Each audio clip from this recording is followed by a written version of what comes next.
Everybody wants to be, but nobody wants to do.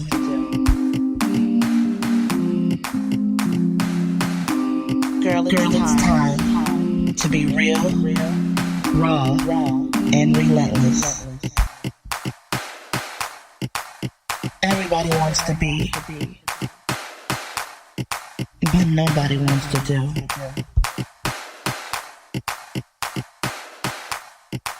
You know it's time.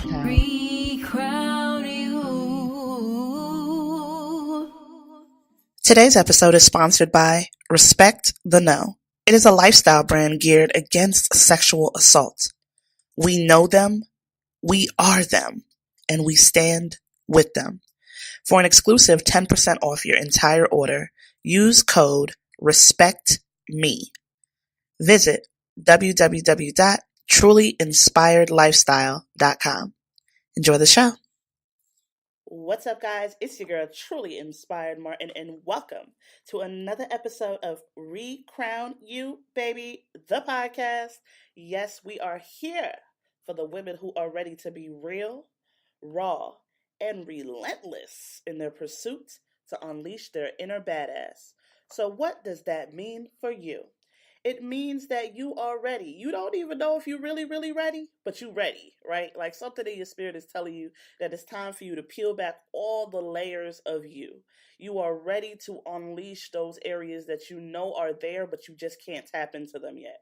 You are ready to be real with yourself about some things that you haven't dealt with, some things that you need to deal with, and also how to excel in other areas of your life. So that's what we're here for, baby. It's your girl, Truly Inspired Martin. I am your millennial reset coach, and I am bringing you something special today, okay? It is Mental Health Awareness Month, and y'all know I get excited about this because it's a conversation that needs to be started. We keep this one kind of tucked away in the corner under the rug. We say that what happens here stays here. We don't want to talk about mental health. What? Hell no. That's not conversational, right? That's how people feel about it. But at the end of the day, it is the foundation of who you are and what makes you, you, baby. So, y'all already know how I start when it comes to stuff that's this serious to me. I gotta throw some statistics out there, right? So, based on the statistics that I give you, I'm pretty sure you'll get an idea of where we're going with today's episode. Okay? So, let's get into it. So, anxiety disorders are the most common mental illness in the U.S., affecting 40 million adults in the United States aged 18 and older, or 18.1% of the population every year. So it affects 14 million adults in the U.S. 18 and older. 40 million. I probably said 14, but who cares? Y'all know what I'm trying to say. 40 million adults in the United States, right? That to me is mind-blowing, right? But here's another one. This one is where it really starts to get a little twisted and turned, right? Anxiety disorders are highly treatable, yet only 36.9% of those suffering receive treatment. Only 36.9% of those receive treatment. Whew. My. So, anxiety disorders develop from a complex set of risk factors, included but not limited to genetics, brain chemistry, personality, and life events. I know mine personally came from life events, and there's a possibility that it came from genetics because a lot of my family deal with it too. But we'll get into that later. So, it's actually not uncommon for someone with an anxiety disorder to also suffer from depression or vice versa. So nearly one half of those diagnosed with depression are also diagnosed with an anxiety disorder. So kind of goes hand in hand sometimes, right? And that sucks, but you feel a lot of those feelings, those emotions, those symptoms of depression when you deal with anxiety. And I can personally attest to that. There's so many different types of anxiety. We can go into all of that, but it gets deep. I'm gonna just leave it there. It gets very deep, right? And it's crazy because we lack the knowledge, so we kind of just let it be, right? Like, oh, I'm very anxious about today. Like, I'm very nervous. I'm scared. And sometimes you don't realize that this thing happens more often than none. Like, I would start to freak out going over bridges. I freak out around clowns. I freak out when cars get too close to me. There's certain things that I realize the older I get, it's getting worse because I wasn't paying attention to it. I was just kind of like, oh, I'm just nervous. But we're not looking at it for what it is. And I still remember going into the hospital thinking I was having a stroke, ladies, because it was so bad. I was completely shut down, unable to speak, shaking, like mouth was, you would think I was having a stroke. Let's just break it and leave it at that, right? And so many times it can come from the genetics or those life things that we haven't dealt with. And it's crazy because I've dealt with a lot of my stuff, but there's still stuff that I have not completely tucked away in my back closet. And that happens because those are sometimes the things that, you know what, it's going to take a little bit more than you just saying you're okay. It's going to take a little bit more than counseling. It's going to take you doing the work. So I remember that was a panic attack that I had. It wasn't a stroke. And that was a wake up call for me, right? So actually, panic disorders affect 6 million adults, or 2.7 of the US population. And get this, ladies, women are twice as likely to be affected as men. So what does that tell me? That tells me that we got some work to do. That tells me that we have to make sure that we are aware and that we are telling our stories and sharing what we go through in hopes to help somebody else. We don't have to suffer in silence. And here at Recrown You, that's what we're doing. We are breaking the chains of silence. So let's go ahead and get into today. Today, I have the pleasure of bringing to you someone that is special to me.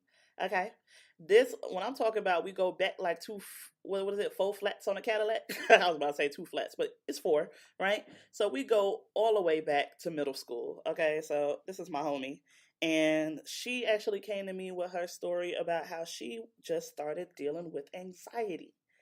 And it's amazing to me because I have so many people that are telling me their stories of anxiety and panic disorders and depression and all these different things that they face now, because now we are able to really talk about these things because we realize that we are not alone.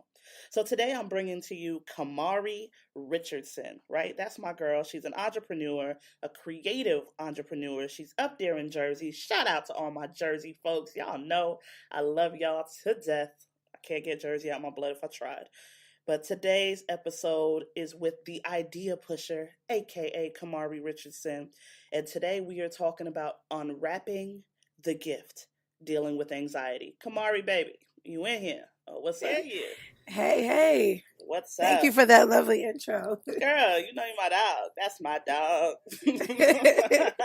What's up, girl? So tell us about Kamari, man. Let's get into it. So, yes, like you said, we go way back. Middle school, definitely. Jersey girl all the way. I've been a nanny for about almost 10 years now. It went by really fast. Yeah. And besides the nanny, I'm also known for just creating an event in 25 minutes. Like you already know. Facts. I love creating, for real. I love creating events. I love putting them together. I just love using my brain and just coming up with something crazy and seeing how fast I can get it done. Sometimes that is always, I don't know. It makes me feel good and it keeps me going. If I can create something and put it together, no matter the time, like that's just my thing. And that's just really what I've been doing for like forever. But technically, I think I've just been creating events and creating different, platforms for people to just kind of shine their light for like the past 3-4 years. Ooh, yes, girl. Hey, you good at it too, girl. We throwing events together at the last minute. Like, girl, I'm coming in 7 days. You got this? Let's rock. That's it. Yes, let's do it. That is definitely your lane, honey. So we're talking about unwrapping the gift today, right? So we're talking about dealing with anxiety, and this is such a big thing, but yet we kind of we don't want to talk about it. And I think a lot of times it's because we're embarrassed. right? Like Yes. people Yes. people make you feel like you're crazy when you're like, girl, okay, first of all, let me keep it real with you. Okay, so Mm-hmm. the other day, because I told you it's been getting a little bit worse with me. So, Mm-hmm. and I started taking these little natural pills, so they actually been helping. But maybe about a few weeks ago, I go into the store. Oh my God. I went to the grocery store. I'm picking up stuff, right? I'm already tired, but I'm Mm-hmm. picking up stuff and people are in the aisles. I'm like, excuse me. Nobody's moving. Nobody's doing anything. Girl, Mm-hmm. I'm speaking loudly, okay? So I'm like, Mm-hmm. excuse me, and I'm yelling again. Girl, I started hyperventilating so bad Wow. because I felt cornered, like I was in this little part of the aisle and I'm Mm-hmm. trying to get out of it, and they're standing there just staring at me. So now I look like the crazy person when I'm like, Right. excuse me, and I just move past them real quick, right? And I Mm-hmm. got to the point where I got so just exhausted with all these people just crowding me and being in there that I threw everything down and left the store. Wow. Okay? Wow. Because it was just so much. And you know what Right. I realized in that moment? That was some anxiety I was dealing with. I felt like Word up. people were like, they were trapping me, like y'all after me, like what's going, like Right. what we doing in here? Like y'all know y'all hear me. I'm gonna need y'all to back up a little bit. Give me a Right. Give me taste. some space. Right. Back up a taste, okay? But it was like, oh my God, like I really gotta get this under control. So I started taking Yeah. these natural pills. I think I told you about them. Mm-hmm. The theanine serene with Relora. Okay. Supernatural.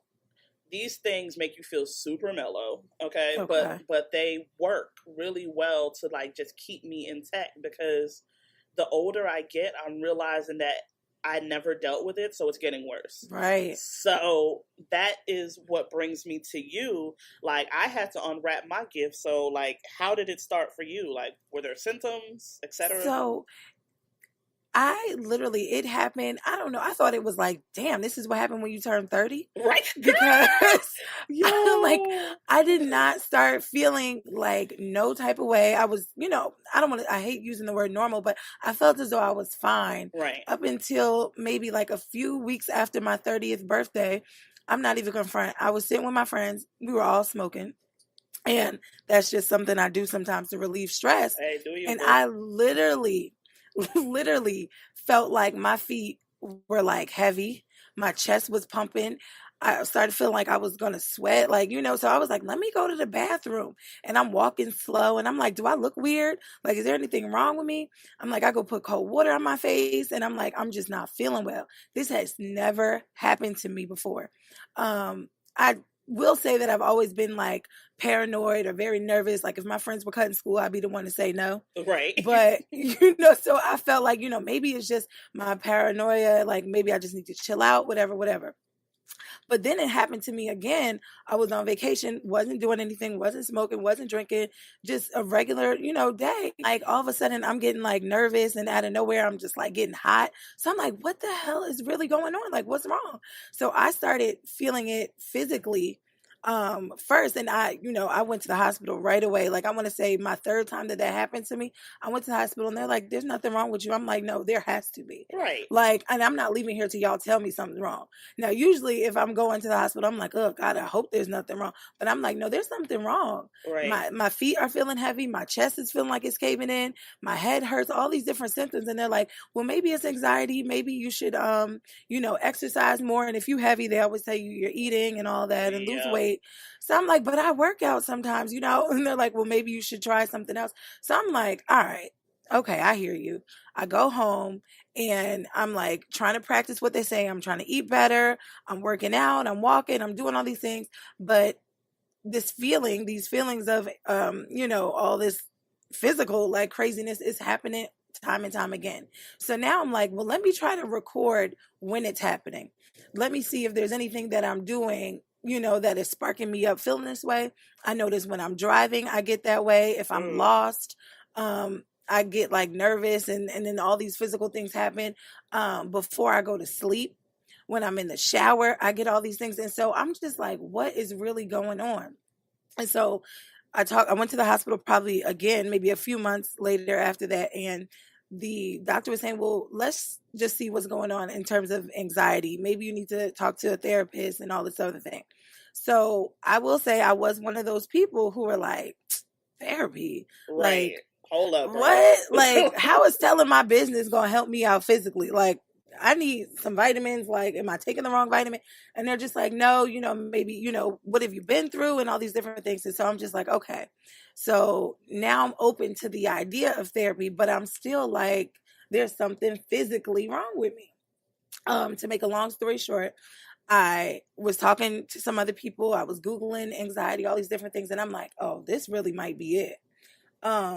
And just thinking, breaking it down with one of my friends who said that she had anxiety at first. And I, shout out to her and apologize to her. When she was telling me she had anxiety attacks, I'm like, girl, you just need Jesus. Drink some water and Jesus. I was literally like that with her. You was that friend. I was that friend. And, now, I apologize because I'm like, yo, this is exactly what you were going through. She's like, see, it's real. It's real. It's a thing. Yeah. But, yeah, like, so I guess I would say I went to Whole Foods and I was like, okay, let me find something natural. And just like how you were in the store, I felt like just nervous walking in the store because I'm like, now I'm trying to fix a problem on my own and just trying to find a natural way to go through it. I was literally crying with the lady in Whole Foods. I was like, I need something to make this stop. Like, I need something to make this stop. And so she gave me something. It was like, I think, oh my God, what's the name of it? It was like some green pill. I think it had the theanine or something in it. It had a few things in GABA. Oh, yeah. And so she was like, try this, see how this works. And I'm like, okay. I felt like it kind of worked. I don't think maybe it was as strong as, I needed it to be, but it was okay for the time being. But just the simple fact that like I was in there crying with this lady let me know like this has got to get addressed and I can't run from it anymore.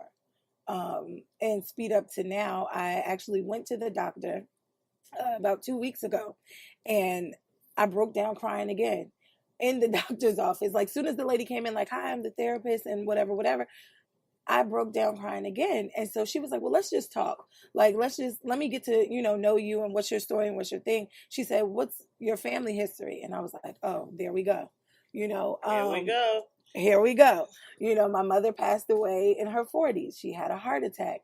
My grandmother who raised me, she passed away. My grandfather who raised me, he passed away. Both my aunts died of lupus in their 30s, in their late 30s, mid 40s. So I've had so much death in my family. And that's another thing too that I noticed. I have a severe fear of death. And every time that I think about anything that relates to who my mom is and what I do, any of her patterns, like I don't drink Pepsi as much anymore.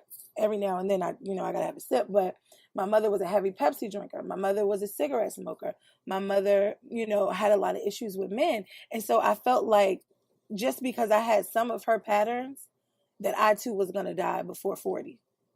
And I think my body and my mind and all these different things were starting to happen and it just was telling my mind, like, you're going to die soon too. You're going to die soon. So every time I would go to sleep at night, like it would take me almost up until I just passed out at like 3, 4 in the morning because I was just up, just nervous that like I was going to die in my sleep.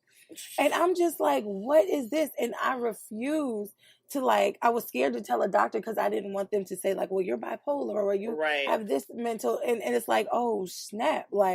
And it's crazy because my grandmother always would pray, Lord, if anything happens to me, let me keep my mind. And I just never understood why she said that. But she said it all the time in every prayer. Lord, just let me keep my mind. And we do have mental illness in my family. So it's just like, yo, am I losing my mind? Right. Like, that's literally how I felt. And so that's just a little bit a lot to my introduction into what's been going on. I get it though. I totally get it. And I think my first, and you said so many things that I'm over here like, bruh, listen, I feel you 1,000% because right when that turn for 30 was coming, I was like, oh shit. I'm like, this ain't together. I haven't accomplished this yet. By this age, this was supposed to happen, and damn, my life ain't together. And girl, it was just like I just started having all this excessive and persistent worry and fear about situations that ain't even happened yet. Okay. Girl, and oh my God, my heart would start racing. I'm sweating. I'm feeling crazy. Girl. I remember the first time I actually realized that I was going through some kind of something. I told my boyfriend after I had got off this flight, I went on a flight. I was perfectly normal. I'm going to call it normal, right? I was perfectly normal. Got on there. I was happy. I'm going on a trip, blah, blah, blah. So normally I sit in a window seat. This time I got an aisle seat. I can only sit in the window or the aisle. Like, and sometimes the window nowadays, I can't really rock with. Like, I need an aisle, right? But no middle seats for me, right? So I'm sitting on the outside. We're going up. We get up there. All of a sudden, I'm sitting in my seat and I can't swallow. Like, I can't breathe. I'm about to cry because I feel like somebody has their hands around my neck and I can't breathe. And I'm just like, oh my God, am I the only one feeling this? I'm looking around to see if I just look crazy as hell. I don't need anybody thinking I'm about to do anything crazy on this plane. Like, I'm just, girl, sweating, crying, going through it. And I was like, okay, maybe I'm just feeling sick right now or something. But when I was doing the trip going back home, the same thing happened again. And I started to realize that I started getting all these fears about, I never used to be like that. Like, if you put me on a roller coaster, I'm good, right? But if you tell me that I gotta go drive over a long bridge, like there's this long bridge in Sarasota, Florida, that is the biggest, longest, craziest looking bridge I've ever been on, and I literally had to have my boyfriend drive across it because I was crying and I couldn't breathe. And it's crazy to me how I have no fear of hopping on this roller coaster, but all this fear of going across this bridge and being in the air on this flight. Like, I'm over here like, oh my God, please don't crash. Oh my God. Every time I'm about to go up, I'm praying like, okay, you know, bless the pilot, bless like, Lord, help me through this. And I'm realizing that the excessive fear and worry about things that are not happening or have not happened yet has become a real major role in my life. So, girl, I get it. Exactly. Can't sleep. You just can't get through it. And people either just tell you to go pray about it, or the hospital's like, you good. You probably just had ain't no just had. Right. You know what I'm saying? No, like, this ain't that. that thing is it's a little much. Right. So I get it. So have you ever been taught or told about or experienced mental health issues before, or anybody around you directly? No, and I think, and this is something too, if I'm being very honest, that I had to deal with my faith and with Christianity because I was raised both of my sides. They were both very heavy Christians on because I was raised by my grandmother and my grandfather. My grandfather, not so much, but my grandmother, we had to go to church if she was going until we got into like high school. And then on my father's side, they were Kojic, so they were like deep in when we were younger. So it was like there was no question whether we were going. And everything was just a prayer. Like literally, it's funny now, but like we would be in the car and say you just eating something and it goes down the wrong way and you choke. My grandmother, put your hands up in the name of Jesus. We be in the car and my aunt talk about lay hands on it. And I'm like, are you freaking kidding me? Like they were that serious. It's funny, but it was like they were for real though. And so everything that happened or everything that could have went wrong or did go wrong was treated with a prayer or treated with a verse. And I'm like, but this ain't like physically changing nothing right now. Now I believe prayer works, but I also believe prayer with action. I mean, it says that, faith without works is dead. So I'm like, well, we got to put some works in because I just prayed and I still feel weird. You know what I mean? Right. And so it's like, those were the things that I, was taught was just to pray or just get over it or keep it pushing, Child. And it's crazy because the last episode that I just did actually is about faith and mental health. And girl, we got into all of that. Like, Stop Telling Me to Pray is actually the name of that episode. So, that's good. Yes, girl, that's, yeah. Ooh, yes. Okay, so let's get into this real quick. So, what are some advice that you would have for other people that are new to this or realizing like, yo, some shit ain't right. Like, what we doing? So don't Google. Do not Google a mother freaking thing.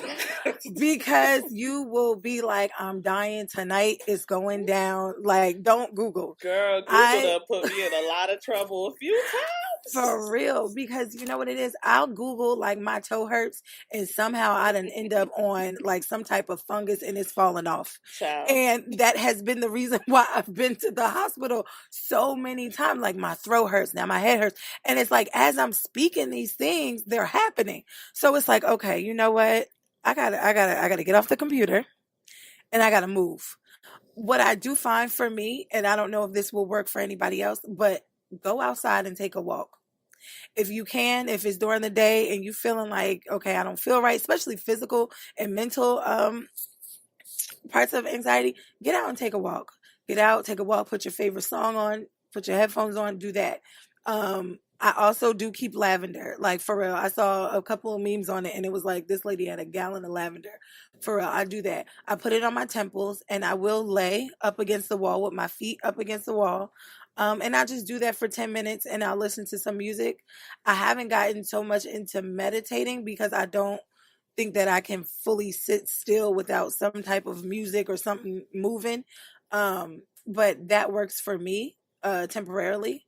But in terms of advice in another realm, you have to talk to somebody. Yep. Talk and write. Talk and write. If you can talk to a friend that understands it, do that. If you can find a book group or any kind of group, just do that. I'm lucky to have a few friends who have dealt with it and who are dealing with it, so that they understand. Because then that way, when I'm talking about it, I don't feel like I'm talking to deaf ears. But then I'm also learning other ways to manage. Like, how do you cope? How do you get through it?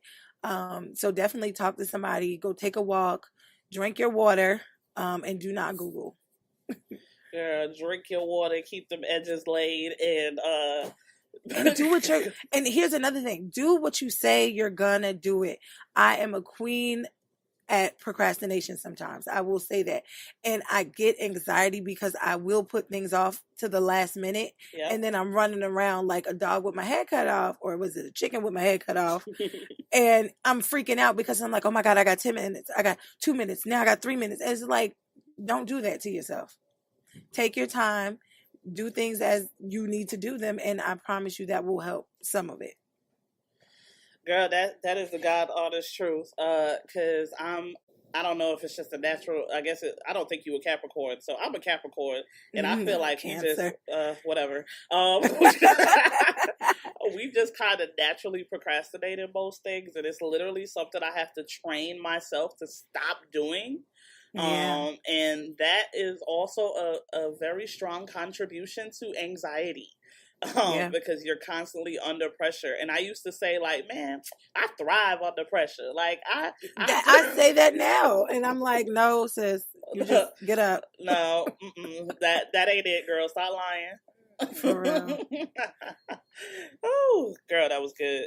So thank you so much for sharing your story with us today. I know somebody is really going to be able to take from your transparency and really just be able to say, you know what, maybe this ain't right. Maybe this ain't normal. Maybe I need to like stop praying about it and go see who can really help me to unpack this gift. And that is what is up, honey. So listen, I know that we got into your gift today and unpacking that and dealing with anxiety, but you are the idea pusher. So tell the people, first of all, you got Mars butter. Oh, girl, please. I know.